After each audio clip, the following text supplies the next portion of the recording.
बिस्मिल्लाहिर्रहमानिर्रहीम। ये students, punctuation हमारा टॉपिक।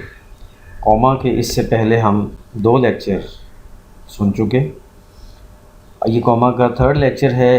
पहले 2 लेक्चर्स में हम कॉमा के 8 यूजेस पढ़ चुके हैं and now this is the 9th one. The 9th use of comma वो क्या है? डायरेक्ट कोटेशन, यानी कि exactly so said Alice. Inverted commas तो अपनी जगह पे ना, उनको बाद में देखेंगे, लेकिन इन्वर्टेड कॉमास के अंदर रिपोर्टेड क्लॉज होती है और बाहर जो है वो रिपोर्टिंग क्लॉज होती है। तो रिपोर्टेड क्लॉज और रिपोर्टिंग क्लॉज को सेपरेट करने के लिए ये जो नीचे कॉमा आता है इसको हम कहते हैं, इसको हम यहाँ पे डिस्कस कर रहे हैं। रिपोर्टिंग क्लॉज बेशक पहले हो, रिपोर्टेड क्लॉज बेशक पहले हो, इससे फ़र्क नहीं पड़ता, बस दोनों को सेपरेट करने के लिए दरमियान में कॉमा आता है। और कॉमा के लिए ज़ाहिर है उसूल यही है कि जिसके बाद आ रहा है उसको फ़ौरन बाद आता है और स्पेस उसके बाद आती है, जैसे कि सो के बाद है और स्पेस बाद में है, डिसाइपल्स के बाद है और स्पेस बाद में है, ठीक है। और अगर रिपोर्टिंग क्लॉज दरमियान में भी आ रही हो तो फिर उसके दोनों साइड पे कॉमा आ जाता है, ठीक है। बहरहाल ये कि रिपोर्टिंग और रिपोर्टेड दोनों क्लॉजेस को सेपरेट करने के लिए कॉमा यूज़ किया जाता है।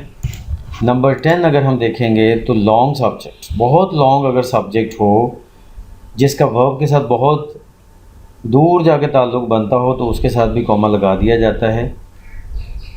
The injustice of the sentence pronounced upon the great scientist and discoverer, यहाँ तक सब्जेक्ट, लेकिन असल वर्ड कौन सा है? Injustice. Is now evident to us all, is verb है। तो ये लॉन्ग सब्जेक्ट है, कोई मेरा ख्याल है 12 वर्ड्स का सब्जेक्ट होगा। इस सब लॉन्ग सब्जेक्ट को मेंशन करने के लिए, इसको सेपरेट करने के लिए कॉमा लगाया गया ताकि ये बाकी से सेंटेंस से प्रोमिनेंट हो जाए और देखने वाला थोड़ा सा इस पर गौर करे और यहाँ पे पॉज दे। इसी तरह से all that we admired and adored before is great and magnificent is obliterated और वेंस्ड।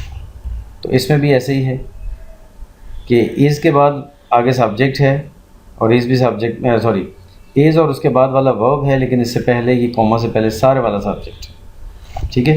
तो लॉन्ग सब्जेक्ट के बाद भी कॉमा लगाया जाता है। नंबर 11 अगर हम देखें तो नाउन क्लॉज अगर सब्जेक्ट के तौर पर आ रही हो तो चूँकि वो भी एक कंप्लीट एंटिटी होती है इन इटसेल्फ, उसको भी बाकी सेंटेंस से सेपरेट करने के लिए कॉमा लगाया जाता है। जैसा कि वट एवर इज़ राइट, तो वट एवर इज़ सब्जेक्ट है, इज़ राइट प्रेडिकेट है, तो ये कंप्लीट एक पूरा सेंटेंस बनता है। लेकिन वट एवर इज़ अपने तौर पर एक कंप्लीट क्लॉज है, तो ये अगर नाउन क्लॉज इस तरह से सब्जेक्ट के तौर पर आएगी तो हम इसको बाकी सेंटेंस से सेपरेट करने के लिए कॉमा लगाएंगे। बिल्कुल ऐसे ही नंबर 2 में भी how we are ever to get there, ये सब्जेक्ट भी है, नाउन क्लॉज है, इज़ द क्वेश्चन, आगे पूरा सेंटेंस बनता है। इस तरह से ये 3rd एग्जांपल भी आप देख सकते हैं। 12th है जी non restrictive clauses, additional information देने वाली क्लॉजेस जो कि रिलेटिव प्रोनाउन से स्टार्ट होती हैं, जैसा कि ये हु से स्टार्ट हो रही है, विच से स्टार्ट हो रही है। रिलेटिव प्रोनाउन से स्टार्ट होने वाली कोई भी ऐसी क्लॉज जो अपने से पहले वाले नाउन के बारे में कोई ऐसी इन्फॉर्मेशन दे रही है जो कि उस सेंटेंस के लिए बेसिक इम्पोर्टेंस की हामिल तो नहीं है, लेकिन एडिशनल इन्फॉर्मेशन ज़रूर दे रही है, तो उस क्लॉज के दोनों साइड पे कॉमा लगाया जाता है। जैसा कि ये हु इज़ जनरली सुपरस्टिशियस के दोनों साइड पे कॉमा है, और इधर अगर देखें तो मिहिन टेल के को सेपरेट करना है तो इसके चूँकि बाद में फुल स्टॉप आ रहा है तो इसके सिर्फ शुरू में ही कॉमा है, मतलब इसको सेपरेट किया जाता है। Non restrictive clause, non restrictive clause वो होती है कि जो एडिशनल इन्फॉर्मेशन देती है। रिस्ट्रिक्टिव क्लॉज वो होती है जो बेसिक इन्फॉर्मेशन देती है, जिसका उस सेंटेंस में बहुत ज़्यादा ज़रूरत होती है जिसकी। तो इस तरह से ये 4 यूजेस हमने कॉमा के और पढ़ लिए। इस लेक्चर के साथ हम यहीं पे कंक्लूड करते हैं। That's it for today. अल्लाह हाफ़िज़।